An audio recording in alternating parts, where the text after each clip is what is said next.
Uma boa tarde, meio-dia, véspera de um feriadão, mas que amanhã nós vamos ter uma apresentação também do nosso programa.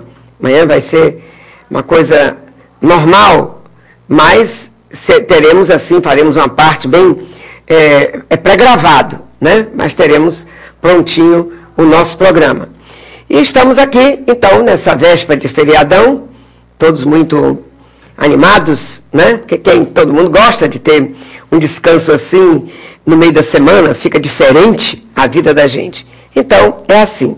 Mas, meus amigos, ontem, era para ter ido ao ar, ontem, eu peço até desculpa à nossa querida amiga, a dona Antônia, que ganhou anteontem, o ingresso para o forró clandestino, e na hora que ligou, que estava interagindo comigo, eu perguntei de onde ela era, qual era o bairro que ela era, e de repente ela disse que tinha uma foto do filho dela, tirado com Humberto Ellery, quando era um garoto, e o filho dela é o Marcos Vinícius, ali na Gleba A, e que até está aí a foto. Humberto está aí com a gravata vermelha, o jovem aí, o menino lindão, agora está lindão também, como aí Marcos Vinícius hoje, como um rapagão, que trabalha na FOR, também está muito bonito, deve ser o orgulho da mamãe, da família, né? E essa foto ele chegou a dizer, mãe, sai ele aí, ó, chegou a dizer, mãe, será que se eu fosse mostrar ao Dr. Humberto, e acho que ele nem me recebia, e eu fiquei triste porque não pude lhe ver, e nem Humberto. Quando chegamos, você já não estava mais, para dar aquele abraço carinhoso, porque é uma demonstração de carinho da família para conosco. Foi uma fotografia tirada ali, eu tenho a impressão até que ele estudava, foi até no Zé de Freitas Mascarenhas, mas ele estudava na escola da professora Célia, a Célia de Raimundo, e filha de seu Honório. Quem dos antigos, todo mundo se lembra de seu Honório, né? Maravilhoso, dona Célia também, que é a esposa, e a Célia, que é a filha, que era dona da escola, casada com Raimundo, que a gente chamava, que a gente chama Raimundo de Honório, né?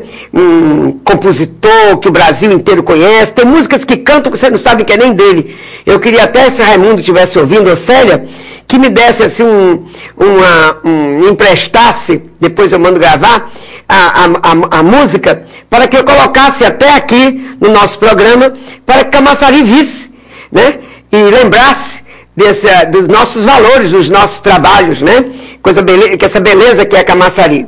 Então está aí, Antônia, se estiver nos vendo, eu estava aqui tentando me lembrar no nome da escola, mas se disser o nome da escola, eu digo a Escola de Célia, mas o nome não está vindo, falhou, não é? Mas o carinho que eu tenho por Célia, pelo filho dela que eu encontrei nessa política, todos os dias era aquele abraço carinhoso que eu também vi, menino. Então, Marcos Vinícius, você que é da Gleba A, e nessa hora deve estar no trabalho, na FOR, que Deus conserve o seu trabalho. Menino honrado, extraordinário, família de bem. Então, o nosso abraço, e gostaria de estreitar essa amizade.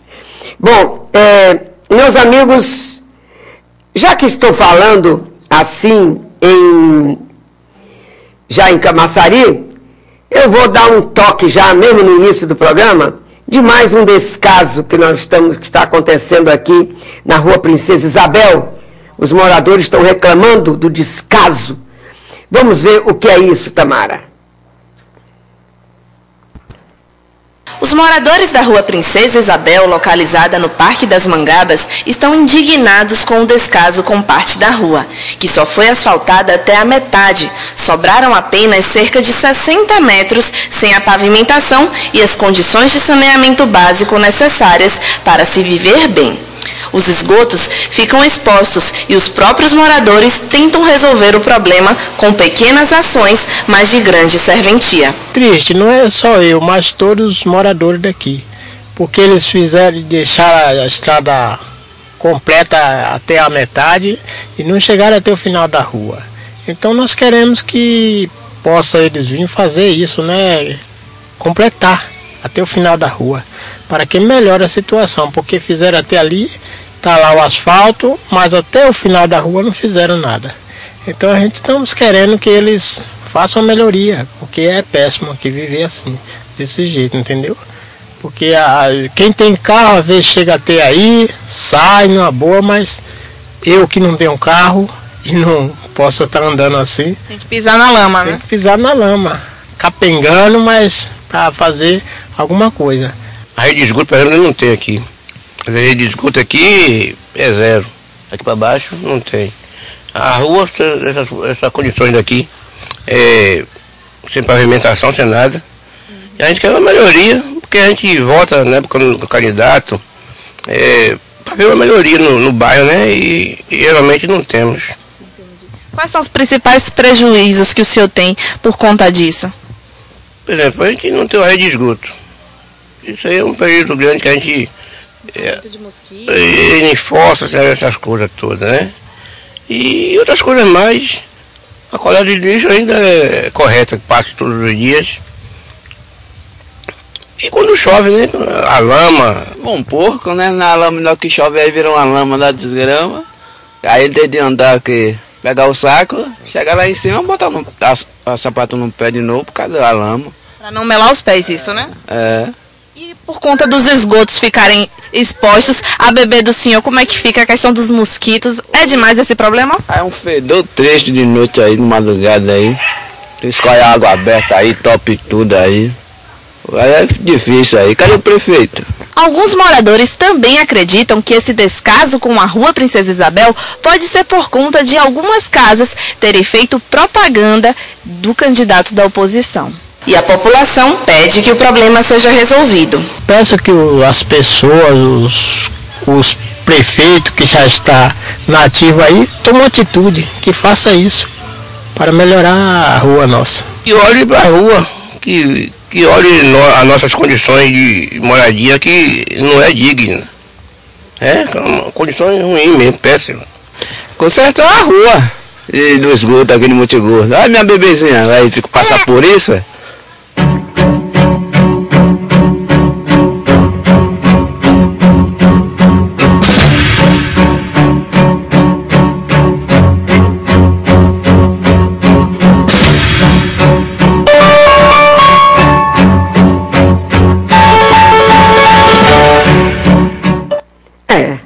A música foi joia, né?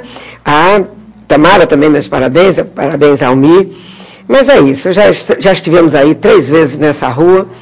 Interessante, numa das vezes antes da eleição, chegou lá um morador, inclusive, a dizer que quando passou lá uma pessoa da prefeitura, que eles fizeram a reclamação, disse: como é que vocês querem que a gente faça alguma coisa nessa rua, se tem aqui várias placas do pessoal da oposição? Mas não é isso não. O prefeito é eleito para governar uma cidade. Quando é eleito, é prefeito de toda a cidade.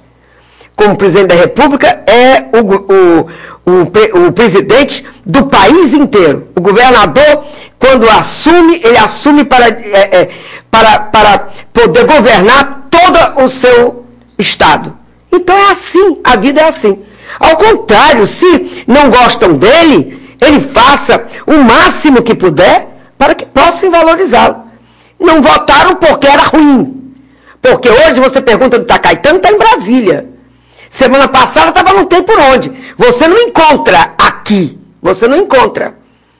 Fazendo campanha para o PD, porque ele quer eleger a sucessora dele lá, né? A Maria Quitéria, ali prefeita, meeira, né? Lá do município de Cardeal da Silva, entendeu? Ele quer elegê-la, Caetano. Mas Caetano teve um encontro aqui em Itacimirim semana passada, que diz ele que tinham 350 prefeitos. Ele acha bom dizer que tinham 350 prefeitos, até porque para mostrar que reúne mais prefeitos do que o próprio governador. Bom, tem os que saíram, tem os que vão entrar, então tinha aquela quantidade. Agora, teve lá um manifesto, que depois vou falar sobre isso, um documento que eles redigiram, né, pedindo, né, uma série de coisas para Dilma, vou falar sobre isso. E tá no mundo, ajudando Deus e o mundo. Deus não que não precisa dele, ele que peça que o Senhor... Olha, quando nós ganhamos um governo, foi porque Deus quis. Porque poderia acontecer tantas coisas que tirasse aquela pessoa da campanha. Ganhou porque Deus quis. Agora, as suas contas são prestadas a ele, é o pai. Seu pai é que vê, o pai é que vê o que está no seu coração. Às vezes, a gente critica o que imagina, mas que talvez que não seja a verdade verdadeira. Ele pode mentir, o governante, para ali os seus munícipes. Para Deus, não. Então Deus vê tudo. Pode até dizer, oh meu Deus, que injustiça fizeram com esse rapaz. Entendeu? Mas você, quanto mais é dado, mais será exigido. Repare isso, viu, Ademar Delgado? Repare os erros de Caetano e tente voltar nessa cidade, na rua Princesa Isabel, né? E diga, olha, Caetano não fez, mas eu estou aqui, compareço aqui. Pois é por aí. Bom,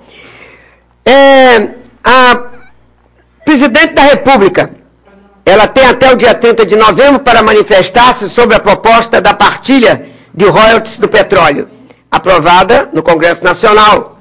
E notícia até que eu já falei ontem, é o projeto de lei número 2565/11, que foi aprovada pela Câmara dos Deputados no dia 5 e que chegou ao Planalto no dia 9, data a partir da qual a presidente tem 15 dias úteis para decidir. Bom, acontece que a senadora Vanessa Graziotin, do PCdoB do Amazonas, está pedindo a Dilma que não vete o projeto dos royalties. Bom, o que houve? O texto foi aprovado, né? Essa é a senadora, jovem, senadora jovem. Mas para começar a valer, o projeto ele depende da sanção presidencial. Foi aprovado, vai lá para a presidência da República, ela sanciona, né? Então ela disse, a senadora do Amazonas, que está junto de todos aqueles que defendem o não veto à lei que estabelece uma forma mais justa, uma forma mais democrática de redistribuição dos royalties. E segundo ela, o Brasil foi quem ganhou com a aprovação do projeto, porque a maior parte dos municípios vão ter agora o seu repasse aumentado, e não apenas o Rio de Janeiro e o Espírito Santo, que levava todo esse bolo, né? Bom, o Lúcio Vieira Lima, aí vamos passar para a Câmara Federal, quer dizer, o deputado federal pelo PMDB da Bahia, irmão de Gedel Vieira Lima e presidente do PMDB da Bahia, ele fez uma crítica àquilo que a votação dos petistas da Bahia, que votaram contra a divisão desse royalties do petróleo. Bom, o que acontece? O ex-presidente da Petrobras, o baiano Sérgio Gabrielli, que agora é secretário de Planejamento da Bahia, deu uma palestra sobre as perspectivas e as oportunidades do petróleo na Bahia e no Brasil. Foi na segunda-feira essa palestra. E o Gabrielli, ele afirmou que caso a presidente Dilma aprove o projeto que prevê a ampliação na participação dos royalties de petróleo e gás, a Bahia deve ser beneficiada com um acréscimo de 560 milhões anuais. É um bom dinheiro vindo para os cofres públicos, né? Um bom dinheiro. Bom, aí achei interessante que o Lúcio disse, que história é essa? Parece até aquele caso da FOR, em que o PT foi contra a FOR vir para a Bahia. Ora, lá no Rio Grande do Sul, o governador petista daquela época, Olívio Dutra, que depois veio a ser ministro das cidades do presidente Lula e que não fez nada, entendeu? Tanto que Lula até o mudou, não quis a FOR no Rio Grande do Sul. E aí, o ACM lutou para trazer a FOR para a Bahia. E o PT não queria a FOR na Bahia. Olha só quantos empregos dão aqui para Camaçari. Olha, o que deixa de impostos aqui para o município de Camaçari, apesar de que a presidente Dilma está fazendo caridade com o chapéu dos prefeitos, né?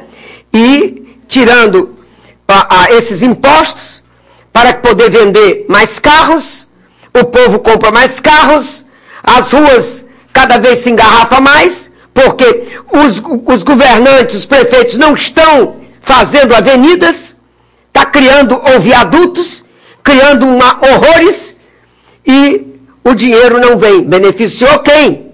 Beneficiou a indústria automotiva. Foi ou não foi? Foi assim que fez. E o povo está a ver navios. Porque o dinheiro que podia estar indo para a escola, saneamento básico, para asfaltar ruas, né, para a saúde, está indo por aí. Então o Lúcio Vieira Lima disse: eu não entendi o PT da Bahia, que não quis votou pela distribuição dos royalties. Bom, e o secretário do Planejamento, que deveria ter informações e estudos, constata e declara que teremos um aumento. O governador é do PT, mas ele explica a bancada do PT ter votado contra o projeto. Então, faltou empenho do governador? Faltou discutir com a bancada? Eu não sei. Agora, hoje eu teria uma entrevista com o deputado Luiz Alberto, que iria explicar sobre esse problema de votar ou não votar, o problema do royalties, que ele disse que não é bem assim, tal. Eu não sei, talvez amanhã se possa dizer, ou depois da manhã, alguma coisa com relação a isso. Mas está aí, né? A Bahia deve aumentar de 2,1% para 9,39%, segundo o cálculo apresentado pelo secretário de Planejamento da Bahia e ex-presidente da Petrobras, José Sérgio Gabrielli, durante a palestra que ele fez sobre as perspectivas e oportunidades do petróleo na Bahia e no Brasil, e na segunda-feira. Tá aí, vamos ver, vamos para frente, e espero que a presidente Dilma esteja com o povo brasileiro. Ministro da Justiça diz que prefere morrer a cumprir pena por anos no Brasil. Ministro José Eduardo Cardoso declarou ontem que preferia morrer a cumprir anos de cadeia no sistema penitenciário brasileiro. É russo, gente, é difícil. Ainda bem que o ministro vê dessa forma. Do fundo do meu coração, ele disse, se fosse para cumprir muitos anos em alguma prisão, nossa, eu preferia morrer. Olha aí a prisão, olha como é. Aí dentro ficará Dirceu, aí dentro ficará Delúbio, porque quem escapou de passar o dia todo aí dentro foi o ex-presidente do PT, que é o José Genuíno, porque ficou menos de 8 anos. É o número de anos de penas, a desometria dele levou para esse tempo de anos. Mas como Zé Dirceu foi mais, é o jeito de ficar. Então, o ministro definiu os presídios brasileiros como medievais e disse que as condições precisam ser melhoradas. Não há nada mais degradante para um ser humano do que ser violado em seus direitos humanos. Então, é a hora, pode ser que a ida de Dirceu para o presídio faça com que se melhore os presídios realmente aqui no Brasil. Mas olha, nada há mais degradante para um ser humano do que ser violado em seus direitos humanos. Se bem que aí dentro tem muitos inocentes, mas tem aqueles que sequestram e quando sequestram, botam a pessoa num cubículo, sem luz, sem nenhum lugar para fazer suas necessidades fisiológicas, dormindo no chão, sem alimento, ou um pão jogado assim. Existe muita maldade também. Os guerrilheiros estão por aí também. Bom, vamos por lá. Agora, o ministro revisor, o Ricardo Lewandowski, quer ajuste de multas aplicadas aos réus do mensalão. Aquele que tem defendido muito o Zé Dirceu, tem puxado as coisas mais melhorando, embora ele seja o revisor e não o relator. O ministro Ricardo Lewandowski, que ganhou esse ministério a convite do presidente Lula, ele que é revisor do mensalão no Supremo Tribunal Federal, ele disse ontem que as multas aplicadas aos réus do processo terão que ser ajustadas até o fim do julgamento. E, segundo ele, o critério adotado pelo relator Joaquim Barbosa não ficou claro. Ele disse: eu, pessoalmente, não compreendi ainda com clareza o critério da multa, mas posso até reajustar meu voto para que tenham um critério uniforme. Para ele, o valor deve ser estabelecido considerando, para ele, quando ele quis dizer assim, para ele, quer dizer, para o Joaquim Barbosa, o valor deve ser estabelecido considerando o patrimônio do réu, e não só a gravidade dos delitos cometidos. O ministro Lewandowski declarou ainda que é difícil achar vagas para que os condenados cumpram a pena no regime semiaberto, e assim o juiz aplica a pena mais benéfica ao réu, que é o regime aberto. Vai para casa, fica em casa, não tem problema, não precisa vir aqui. Agora não pode viajar para canto nenhum, não pode sair daqui da cidade, etc. O que eu digo com relação a isso que disse o ministro Lewandowski? Eu escrevi, e você pode ir no blog, Simara Ellery, que vai ler isso. Com todo o respeito que devemos ter a um ministro do Supremo Tribunal Federal, não posso ficar calada quanto ao que acabo de ler. O ministro revisor Ricardo Lewandowski vive a questionar o relator Joaquim Barbosa, querendo expô-lo ao ridículo. É incrível. Parece que quer diminuir a grandiosidade do serviço que Joaquim Barbosa presta à nação brasileira. Esse homem que vocês estão vendo aí, Joaquim Barbosa, é um herói. E será, no dia 22 de novembro, o presidente do Supremo Tribunal Federal, porque o Aires Brito vai se aposentar, porque vai completar 70 anos. Então, meus amigos, nós estamos precisando de líderes. Nós estamos precisando de políticos valorosos.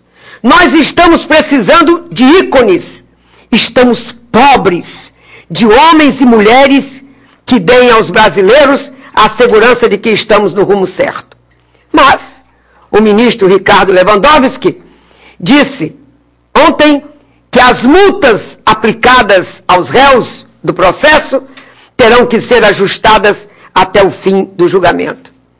E disse mais: eu, pessoalmente, não compreendi ainda com clareza o critério da multa, mas posso até reajustar meu voto para que tenhamos um critério uniforme.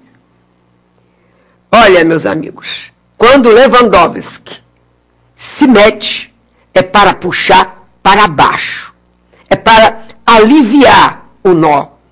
Assim fez quando quis diminuir os anos da pena, os anos de cadeia de José Dirceu, os anos de cadeia de José Genuíno, os anos de cadeia de Delúbio Soares, mas puxou para cima o pessoal que é, por exemplo, o Marcos Valério, que se somado já tem mais de 40 anos.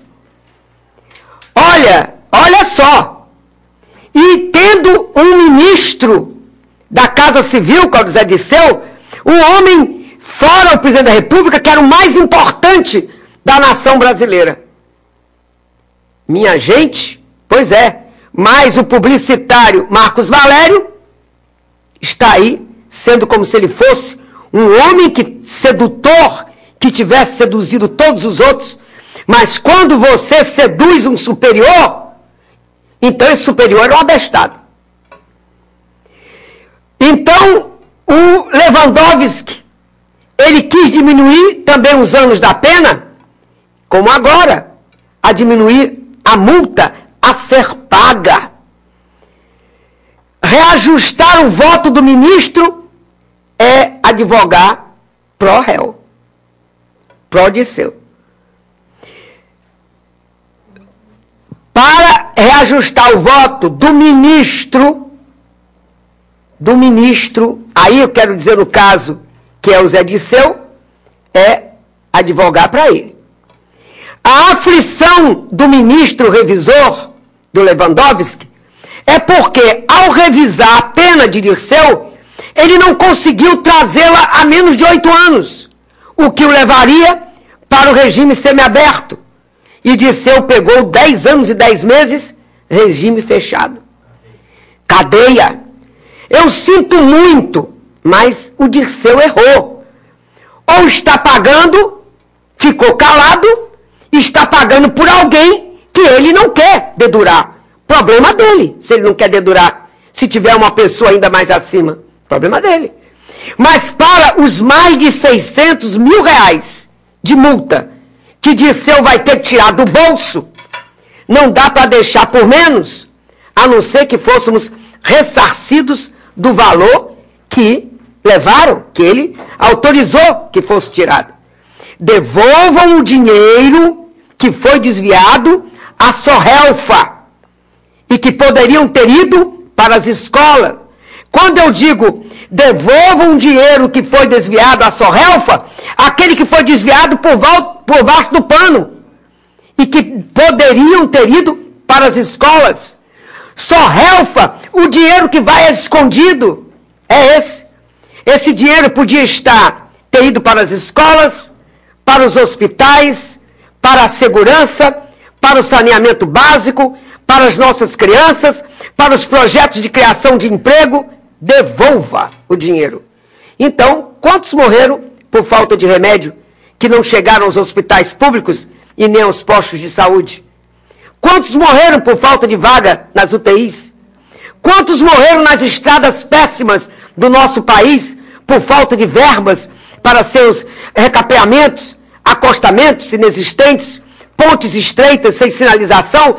E agora eu falando aqui, me lembro do norte do país, aqueles caminhãozões maravilhosos, naquelas estradas largas, maravilhosas, mas no atoleiro, que Deus me livre, uma coisa imensa. É assim que é a vida da gente. Dinheiro foram desviados para tudo isso. Então, acabaram criando, gente, o Brasil dos pedágios caríssimos. E agora, só nos falta essa de ter que ouvir o ministro Lewandowski, o sentimento de peninha dos coitadinhos ao criticar o relator Joaquim Barbosa, quando ele diz, para Joaquim Barbosa, quer dizer, para ele, o valor deve ser estabelecido considerando o patrimônio do réu e não só a gravidade dos delitos cometidos. Que nada. Os delitos cometidos é acima do que você é. Então, a justiça não é cega. E se foi estabelecida a pena de acordo com o patrimônio do réu, quer dizer que o ministro Lewandowski também vê José Dirceu como um homem que tem bens. Esse dinheiro, de onde veio? Se até outro dia Dirceu era um cidadão classe média. Achar que a pena de Dirceu foi alta é um desrespeito para com os honestos, para com os pobres, para com esta nova geração que precisa conviver com os valores morais e éticos. Não podemos seguir sem observância às leis e alheios à Constituição brasileira. Temos que ter em nossas mentes que quem erra tem que responder por seus erros. Mas Dirceu não. Ele quer porque quer que o absolvemos. Questiona, vai questionar quantas vezes for necessária, até que a militância se insurja contra o judiciário, e é o que ele quer, e haja uma revolução, uma baderna ou um quebra-quebra. É um anarquista irresponsável e quanto mais, vaidoso, desajustado, um amoral, a meu ver, que infelizmente ainda alimenta seguidores. Dirceu não me engana não, é um invejoso. Eu acredito que ele detesta a Dilma, que chegou aonde ele esteve perto, mas foi barrado, pelo amor que Deus nos tem. Ela hoje é a presidente. Se não fosse esse problema vindo à tona, talvez fosse ele. E minha gente, para ele entregar este governo, quando terminasse os anos de governo dele, seria difícil. Seria igualzinho a Venezuela. Estaríamos ali naquele terror. Entendeu? Vai votando coisa para ele se perpetuar no poder. Deixa lá o Hugo Chávez para o lado dele, né? Se não tiver dinheiro para pagar o que foi estabelecido, que o PT pague por ele. Uma vez que, para abastecer e eternizar este partido, que apesar destes pesares, tem militantes dignos. Disseu tirou de onde não poderia. Coitado do Celso Daniel, hein? Prefeito assassinado de Santo André, morreu porque não quis mais abastecer esse poço sem fundo. Me deixa, hein? Eu vou, sobre isso, eu coloquei aqui uma frase do grande jurista, político, escritor Rui Barbosa. De tanto ver triunfar as nulidades, de tanto ver prosperar a desonra, de tanto ver crescer a injustiça, de tanto ver agigantarem-se os pobres nas mãos dos maus, o homem chega a desanimar da virtude e rir-se da honra a ter vergonha de ser honesto. Rui Barbosa.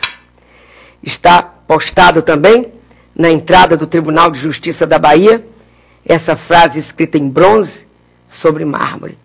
É realmente isso a nossa vida.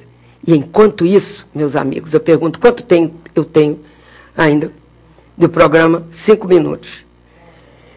Aí, meus amigos, eu quero dizer para vocês, vem uma eleição, passa as eleições. Você vê valores, pessoas que seriam ótimos prefeitos, que não se elegem, faltou dinheiro, vil metal. Você vê vereadores que iriam dignificar uma Câmara, mas maravilhosos, com a bagagem espetacular, que não se elege porque não fazia parte de familiares, de uma família importante, na cidade, que detinha poderes, ou até porque também o dinheiro foi pouco, proposital, porque tinha que botar alguém, rapaz, até pessoas até inexperientes, não importa a idade, porque às vezes você pega um jovem que tem experiência e um que não tem quantos anos e não faz nada, não quer nada. Isso dói. Ai, meu Deus, esse país tem que ir para frente. E vai para frente. E essa é a fé que eu tenho nesse Joaquim Barbosa. Mas eu me lembro também de uma coisa muito interessante, que quando eu fazia muita palestra em Encontro de Casais com Cristo, que eu até contava uma historinha de um santo, um santo. Um homem foi tão maravilhoso aqui na terra que se tornou um grande santo. Um dia, São Pedro chamou e disse, olha, nós estávamos aqui, eu estava conversando com Deus e estávamos maravilhados da sua história. Que homem que você é, que você foi. Que santo, que pureza, que grandiosidade, que humildade, que pessoa maravilhosa que você. Não existe mais ninguém como você. E estava tão entusiasmado, São Pedro, que falava, fechava os olhos e falava com aquela garra, com aquela força. Quando ele olhou, o santo não estava mais na frente dele. Caiu, desceu, foi lá para baixo. Sabe por quê? Se envaideceu de tanta coisa maravilhosa. Pois é, até os santos também, quando a gente bota aquele homem muito para cima, se não tiver cuidado, acaba se corrompendo ou enfraquecendo e acaba caindo. Então nós temos que rezar muito pelos homens bons que a gente conhece. Amanhã, no feriado, terá os Jogos da Integração no Camaçari de Dentro, a partir das 8 horas da manhã, com torneio de futebol, baralho, dominó para os adultos e para as crianças, aula de iniciação esportiva, como vôlei, basquete e capoeira. Será no Campo do Cajueiro. O evento é uma iniciativa do árbitro Sérgio Sérgio Tei e o Buiú, que já esteve aqui conosco também. E ontem teve o Sérgio, né? Sérgio esteve aqui ontem. Então está aí, ó, cheio de coisa aqui. Isso é integração realmente, a comunidade se unindo aqui de forma extraordinária. Nós temos uma entrevista aqui com Demétrio Moura, professor Demétrio Moura. Já esteve aqui, não foi o Demétrio conosco? porque a luz bate aqui em sentido contrário. Está aqui ele aí, Demétrios, uma boa tarde para você. Então vai ser Humberto vai entrevistar esse grande professor, orgulho de todos nós, né? Orgulho de todos nós. Tem muita coisa para dizer para nós, vai conversar aqui com Humberto Ellery. É rapidinho, aguardem, só uma rearrumação aqui e voltamos já já.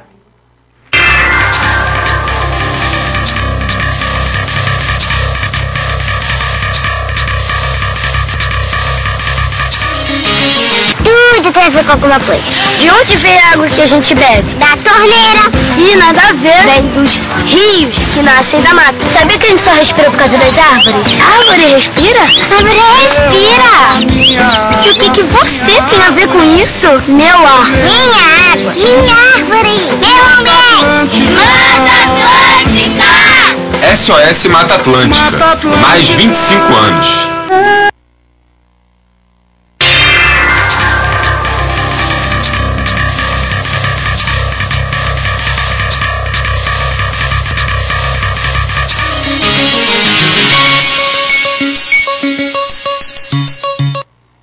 Meus amigos e minhas amigas de Camaçari, programa Cimara Ellery, Camaçari TV, Canal 33, de volta com seu programa de entrevistas e recebendo a cada dia uma pessoa, políticos ou pessoas que participam da política, pessoas que têm contribuição para dar a todos nós Camaçari, na busca de uma melhor Camaçari. Hoje nós temos a grata satisfação de receber um ex-candidato de boa cultura, de bom preparo, entendeu? Mas que não se elegeu. É o professor Demétrios. Estamos também aqui com ele e com Ilai. Ilai também vai fazer umas considerações iniciais e depois o professor Demétrio fala. Boa tarde, Camaçari. Pode participar conosco pelo 3040-2700. Estamos aqui com o professor Demétrios Moura, que foi candidato do PT, foi subsecretário de habitação aqui no município de Camaçari e que teve um grande benefício, trabalho beneficiando a população com a questão da regularização fundiária aqui no município da cidade. Então, nós estamos trazendo aqui o vereador, né, o candidato nosso, para saber como é que foi esse processo seu de campanha, de ter se afastado, né? Eu queria que você começasse falando para a gente, assim, como é que está agora a sua avaliação do que já passou. Porque como já passou e já se foram aí quase mais de um mês, então o assunto já não está tão no forno quanto estava. Mas a gente pode também estar trazendo para as pessoas uma avaliação do que de fato aconteceu. O Demétrios pós-eleição. Pós-eleição. Mas você quer uma avaliação geral ou só da sua, geral? Da sua, da eleição de uma maneira geral também, a eleição de Ademar. Primeiro eu queria agradecer não só a presença aqui, mas agradecer toda a relação benfazeja que nós criamos aqui, São Humberto e tal, tudo, por conta de que eu inclusive assisti o senhor colocando aqui, né, da questão de que tinha um desejo muito grande que a gente estivesse lá na Câmara, e realmente esse fato não se deu, né, da gente estar lá na Câmara. Mas eu digo sempre, Deus sabe o que faz e eu tenho muita fé em Deus e talvez não esteja essa a minha missão nesse momento. Mas eu tenho certeza, eu tenho clareza de que toda experiência é extremamente válida. Né? Eu estou falando aqui com uma pessoa extremamente experiente, eu acho que o senhor nunca se arrependeu de nenhuma batalha que o senhor disputou. E eu também não disputei. Na verdade, assim, eu estava conversando até com a Tamara ali no instante. Eu acho que essa eleição teve vários elementos assim extremamente interessantes. Então, eu queria falar aqui não só como o candidato, mas eu queria falar inclusive como professor de filosofia, como para a gente poder analisar até do ponto de vista assim social, filosófico, até sociológico mesmo, como é que se comportam as massas em Camaçari. Obviamente sem usar muito termo técnico, mas a gente poder perceber. Primeiro assim, acredito que essa eleição foi a eleição dos redutos, né? Primeiro elemento, né? A gente vê assim os trabalhos dos redutos eleitorais, aquelas pessoas que tinham força nas comunidades, que eram destacadamente fortes em suas comunidades, elas conseguiram um êxito maior do que candidaturas como a minha e que outras que eram candidaturas, digamos assim, mais pulverizadas. E foi uma avaliação que eu sempre tive também. que eu achava que uma candidatura pulverizada ela tinha mais chances. Essa eleição não mostrou isso, né? Foi uma avaliação equivocada. Essa eleição mostrou justamente o quê? Você pega, por exemplo, o trabalho do Jackson lá no Gravatar, o trabalho da companheira lá, Patrícia, a única mulher hoje na Câmara, inclusive lá em Abrantes, o Cessé e Parafuso, o Wilton lá em Monte Gordo, que são figuras que têm um trabalho muito focado, que tem condições, obviamente, de também fazer uma candidatura pulverizada e tal, mas você vê que tem um núcleo forte, né? Talvez essa tenha sido, não só eu estava conversando isso também com a Carla Mendes também, ela estava justamente debatendo também essa questão de que foi uma candidatura que se mobilizou dessa forma. A segunda coisa foi uma eleição de rearrumação de algumas forças. Por conta de que eu avalio isso? Porque realmente você sai de uma Câmara de 13 vereadores para uma Câmara de 19, é natural que isso vá que isso vá reagrupar as forças. Somado ao número maior de vagas, você teve, no caso mesmo da candidatura de Ademar, nós caminhamos com 6 coligações proporcionais, o que hoje nós avaliamos já que foi um erro também.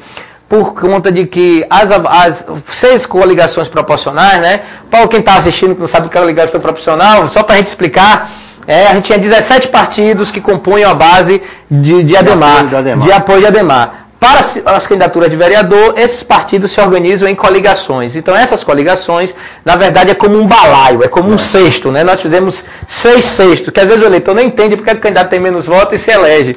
Então, por exemplo, existe um cesto onde a gente coloca todos os votos dos candidatos do partido A, B ou C. E dali, os mais votados, independente do partido, eles são eleitos. Então, nós poderíamos ter feito, e obviamente, quando a gente faz mais coligação, a gente tem mais candidato. Então, essa quantidade enorme de candidatos também nos pulverizou nós mesmos, porque a candidatura realmente do Maurício cresceu além do que a gente esperava, do que a gente avaliava no início. Ela teve digamos assim, os votos da candidatura adversária ao companheiro Ademar, eles se dividiram entre poucos candidatos. E o que revelou que candidatos tiveram uma votação até surpreendente, né, do lado da oposição. Então, não falo só do lado da oposição, mas, por exemplo, você pega o PRTB, por exemplo, que o senhor João da Galinha voltou à Câmara, né, uma pessoa, né, João da Galinha também, revelando também o perfil do reduto, do local, né, eu fiz muita campanha no POC 2 e via realmente ele conseguia manter algumas bases bem fortes de algumas pessoas, tal, porque é muito difícil um candidato sair da Câmara com mandato e voltar para ela sem mandato. É muito difícil, mas o senhor João conseguiu isso, por exemplo. Ele foi vereador, depois deixou de ser, não se elegeu e agora se elegeu. Exatamente, ele foi o primeiro suplente na última coligação, foi candidato pelo PSB, teve 1.600 e alguma coisa, e dessa vez conseguiu pelo PRTB, que foi uma montagem onde tinha o Cessé, se elegeu o Cessé e se elegeu o Wilton. Então, e era o pessoal que estava junto com o...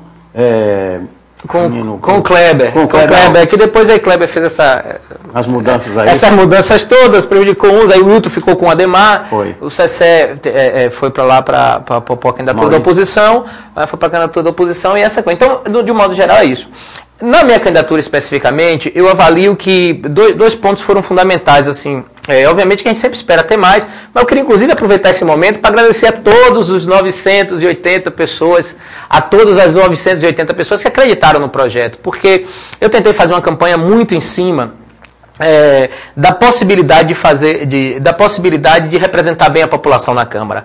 E as pessoas acreditaram nessa proposta. Então, de qualquer forma, eu faço que nem o Cristóvão Buarque uma vez, ele disse, 1% da população votou em mim. Aí ele dizia, mas é 1% que acreditou que a educação é importante, é 1% que acreditou no preparo, é 1%. Então, eu faço dele as minhas palavras também. Então, foram 980 pessoas que acreditaram num projeto diferente, que acreditaram na renovação política e acreditaram na renovação com preparo, na renovação sem clientelismo. Porque ainda, aí eu vou fazer outro debate também, ou você quer... Não, na realidade eu estou deixando você falar, mas então, assim, é só para não cortar a sua linha de raciocínio. Mas assim, então, com relação à eleição de redutos que você citou agora há pouco, você então acredita que as pessoas nessa eleição precisaram eleger pessoas mais próximas, mais acessíveis, mais viáveis, independente das bandeiras que elas levantassem. Porque antigamente era assim, as pessoas defendiam a bandeira da educação, da saúde, da habitação. Essa eleição não, é daquela pessoa que de alguma forma está perto, eu vou poder ter acesso porque mora no meu bairro e vai ter um olhar específico para as minhas necessidades. Exatamente. Seria mais ou menos isso. Esse é um elemento importante. Né? Esse é um elemento importante.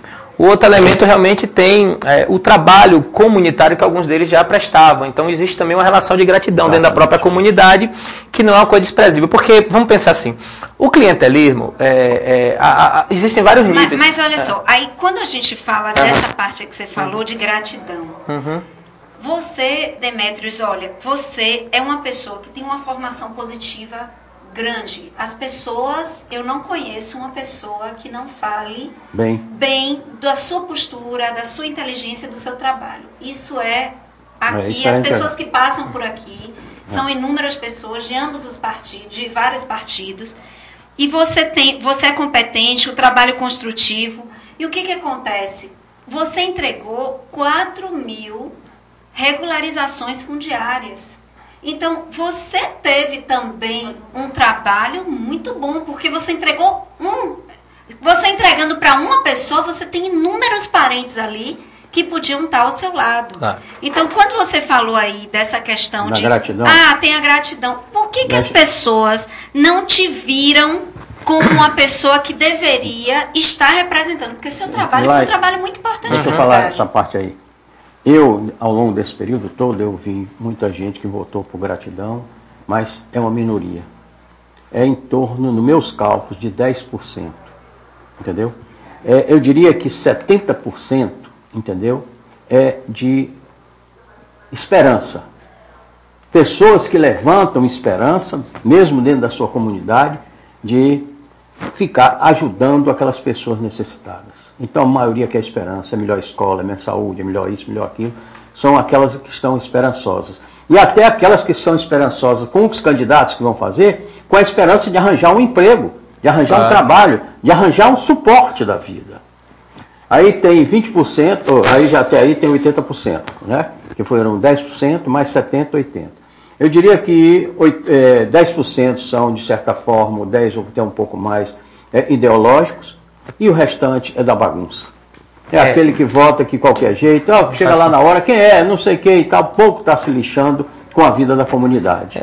Então eu divido assim nesses 4 grandes grupos, entendeu? São os ideológicos, aqueles que fazem parte de um partido e votam num partido independente do que seja, entendeu? 10% na gratidão, porque me arranjou uma casa, entendeu? Porque, por exemplo, se todo mundo que recebeu casa do tempo que eu fui prefeito, eu nunca perdi a eleição aqui. Mas não é por aí, entendeu? Quer dizer, e mais, a esperança que você faz é o outro aspecto, quer dizer, que é esse que também, entendeu? A esperança de conseguir isso, aquilo outro, conseguir um trampo aqui, um canto acolá. Tem uma questão, por exemplo, nessa questão específica, que você tocou a questão da regularização, tem uma questão que eu avalio o seguinte, são dois fatores, na verdade, aí falando mais especificamente de como se comportou o eleitorado e a minha candidatura. Um primeiro aspecto, na minha opinião, é o seguinte, eu me defini muito tarde ser candidato, na verdade. Né? Eu acho até que em determinado momento, diante da votação até do que os colegas do PT tiveram, e outros vereadores, nessa pulverização toda, eu acho até que eu fui bem sucedido. Agora, por quê? Porque eu fiz 6 meses de campanha. Eu defini ser candidato em março. Né? Então, quer dizer, se eu viesse fazendo o trabalho, eu estava há 2 anos e meio fazendo esse trabalho, se eu tivesse definido lá, talvez eu tivesse conseguido amarrar mais. Mas aí tem uma outra coisa também que se você quer ser de candidato, na próxima, daqui a 4 anos, começa a trabalhar agora. As pessoas têm falado isso para mim, não desista, começa a trabalhar agora. Agora tem uma questão legal da parte dele, porque ele fez por competência e por dedicação. Mas essa é outra concepção que eu tenho. Um bom resultado com esse tempo que ele teve. Agora, a outra concepção. E aí tem uma coisa que é a questão da concepção que eu tenho mesmo, né? Tem uma frase do Dalai Lama que ele diz, seja a mudança que você deseja para o mundo. Muita gente me chama de ingênuo. Mas eu não sei transformar o direito do cidadão num benefício, num favor. Aí me desculpe, todo mundo que adentrava lá, não, isso aqui é um direito seu, isso aqui... eu não quis criar. Não, eu não quis criar. Porque eu acho que a gente tem que evoluir na política nesse sentido também. Entendeu? Aliás, eu fiz isso, modéstia à parte, me perdoe você e a todo mundo, eu nunca vinculei nenhum dos programas que você conhece, todos os meus programas, nenhum, não sabia o nome nem da pessoa, era sorteado. Quem comandava isso era o meu secretário pessoal e o pai do Bira Coroa, que foi o homem que fazia toda aquela escrituração, entendeu? Eu sei. E aí, vai inaugurar a luz lá no POC 1. aí queriam que fizesse uma festa. Não vou gastar dinheiro em festa. O dinheiro da festa eu vou fazer mais lotes, vou fazer mais casas, vou fazer isso. Manda a Coelba ligar a luz, porque aí queria aquela festa e tudo para marcar, para que a pessoa se vinculasse com o benefício que eu fiz, a minha pessoa. Não é por aí. Pelo menos eu tenho a mesma filosofia. As pessoas acham que é ingenuidade, porque também quando a gente vai para a eleição... Não é ingenuidade não, mas é a gente do coração. É, do coração. E também tem a concepção também mais técnica, realmente, de que você tem que fazer a coisa... o senhor como era engenheiro também, estava ali do ponto de vista... Era prefeito, mas estava ali do ponto de vista técnico também, executando as funções. Então eu acredito muito nisso, O que é direito do cidadão, você tem que garantir realmente, porque tem um princípio da administração pública, que é a impessoalidade. Exatamente. Né? Eu não abro mão, eu não consigo enxergar... Agora, é o seguinte, obviamente que muita gente nos procura para nós fazermos mais do que a nossa obrigação, para a gente parar o nosso trabalho, ir lá em outra secretaria, tentar resolver determinada coisa, tentar intermediar, aí é uma coisa à parte, ou quando você faz pelo favor, aí tem uma relação de amizade que se cria. Agora, eu consegui, obviamente, depois... uma vez que eu decidi ser candidato, fui visitar muitas das pessoas e tive êxito também em muitos foram os lugares, as casas que eu adentrei, e agradeço a todos que abriram as suas casas para a gente debater. Agora, se vocês verem a reunião nossa, parecia, e tudo bem que eu tinha experiência como professor, porque a reunião daí parecia quando eu começava a falava de aula. Parecia, porque eu tentava justamente dizer às pessoas o seguinte, que era importante debater, que independente do resultado da eleição, só o fato das pessoas pararem meia hora, 40 minutos, 1 hora do seu tempo para debater sua cidade, a gente já é vitorioso, já é uma etapa da democracia que está sendo vencida. Exatamente. E você faz isso, porque eu não fazia reunião para dizer, fulano, cole comigo, porque eu vou adiantar o negócio aqui vai ter umas 2 vagas aqui para você, eu vou ajeitar a vida de vocês. Não, a gente faz é muito bom, vou lhe arranjar um emprego na Petrobras. Não tem isso. Até porque, é isso que eu dizia, o pessoal diz assim, tem candidato a vereador que faz discurso de presidente, que eu vou resolver isso, que eu vou resolver aquilo, depois a causa da frustração posterior. E você vai ver vocês vão ver nesses anos. O outro parece que é dono da Ford. O cara promete tanto emprego e só sendo dono da Ford para poder garantir. Então, o famoso baixou aqui. Então a gente tentava também desmistificar um pouquinho dessa coisa. E eu dizia sempre assim às pessoas assim, Ademar nunca foi candidato a prefeito. Eu nunca fui candidato a vereador.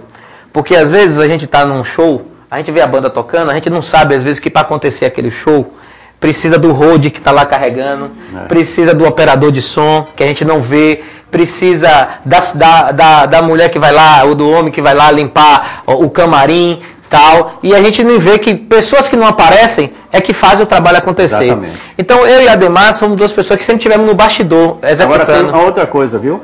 A pessoa precisa treinar muito. Porque, por exemplo, os Beatles é um símbolo que eu uso para todo mundo. Eles, quando chegaram, explodiram. Mas antes disso, eles tiveram mais de 10.000 horas de treinamento em casa, nos barzinhos pequenos, a chegar à explosão que foi mundial daqueles 4 rapazes.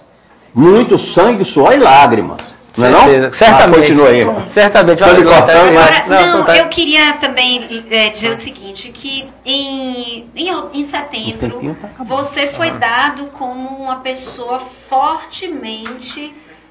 indicada para assumir ocupar a carga o local de vereador, né? A função de vereador aqui. Inclusive Roque Santos chegou a comentar que você era uma pessoa extremamente prestigiada até pela administração pública, não só pelas pessoas. Então, eu queria dizer a você que a gente já está batendo esse papo, que eu não estou nem seguindo aqui o roteiro de perguntas, né? Mas assim, o tempo está um pouquinho curto e eu queria dizer algumas pessoas que entraram em contato conosco, comunicaram e disseram que foi uma perda não ter uma pessoa tão preparada no legislativo daqui de Camaçari. E eu queria transmitir para você, porque do mesmo jeito que a gente fala aqui coisas contra, a gente tem que falar também quando é a favor. Para tentar pelo menos ter um equilíbrio. Eu queria mandar um recado para essas pessoas. Certo. Eu queria dizer o seguinte, que antes que outras pessoas, como eu demorei na outra eleição, muito tempo para ser candidato, muito tempo para definir, e algumas pessoas acreditavam no nosso potencial, mas já estavam com compromisso com o outro. Eu queria dizer para vocês que avaliaram que a gente precisava estar na Câmara, que a Câmara precisava da nossa presença lá dentro. Antes que alguém peça, eu já estou pedindo agora. Cuidado que a eu já estou pedindo agora que nós temos que debater esse assunto. Eu já estou pedindo agora que nós já temos que debater esse assunto. Mas não só isso, na verdade, assim, essa definição se vai ser candidato ou não, então a decisão... Eu vou ver o que é que nós vamos fazer no governo do companheiro Ademar, Né? Isso que eu também ia te perguntar.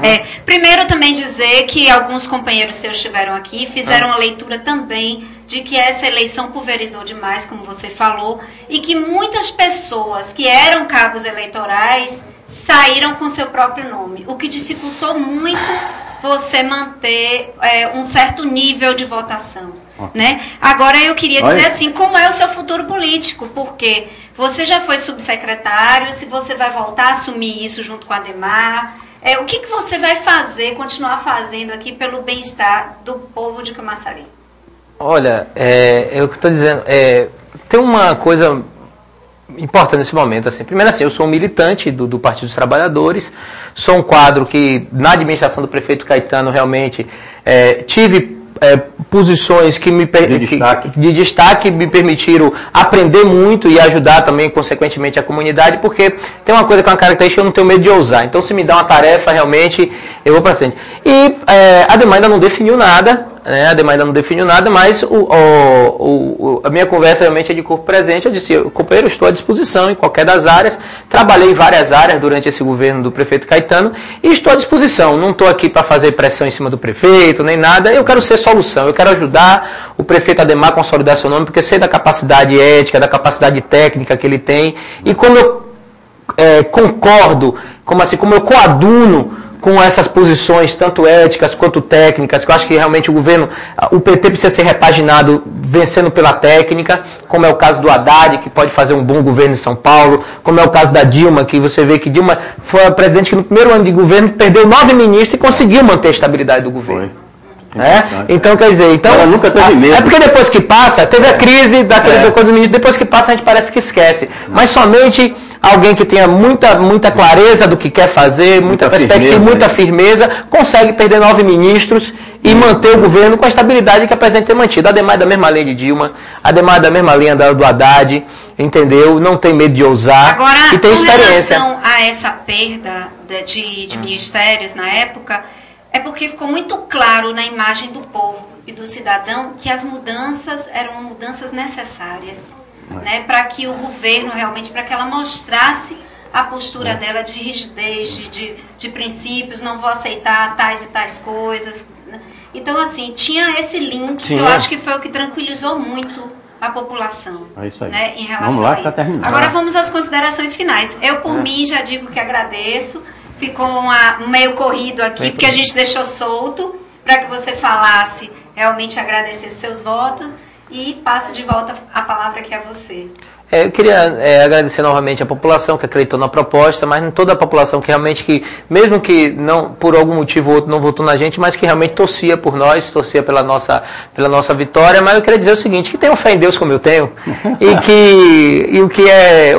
o que Deus guardou pra gente está lá guardadinho, sem problema. E eu, como eu digo, eu estou à disposição para cumprir minha missão como ser humano, né? Por isso que eu confio muito em Deus, e estou como militante para cumprir minha função dentro do governo do companheiro Ademar, né? E aí vamos ver quais são os próximos capítulos disso tudo, e em janeiro a gente vai estar novamente aí construindo esse novo governo, esse governo com uma perspectiva realmente em cima das bases, dos alicerces bons que foram deixados pelo prefeito Caetano, a gente conseguir dar um salto ainda maior na qualidade de vida do povo de Camaçari, que esse é o nosso objetivo. O objetivo não é cargo para fulano, não é cargo para ciclano, é ajeitar. O objetivo principal do governo do companheiro Ademar, do governo do Partido dos Trabalhadores, é garantir, é melhorar o bem-estar da população de Camaçari. E é disso que a gente nunca pode deixar, nunca pode se desviar.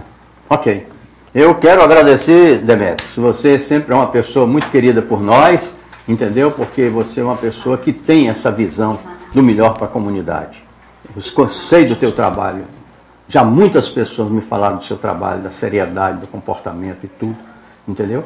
E dizer, a casa é sua. Essa cadeira aqui está reservada para você. Sempre que precisar, vem aqui. Obrigado. Porque aqui é a cadeira do povo de Camaçari. Tá certo. Eu agradeço a você, telespectador, agradeço a todos, agradeço a Ilaia, ao Demetrios, entendeu? E a toda a nossa equipe, e dizendo que o programa Simara Heller é isso que você vê. É o povo conversando com o povo. Porque Demetrios também é povo, você é povo, eu sou povo. Queremos cada vez o melhor para o nosso povo, para a alegria e felicidade dos camaçarienses. Muito obrigado e até a próxima.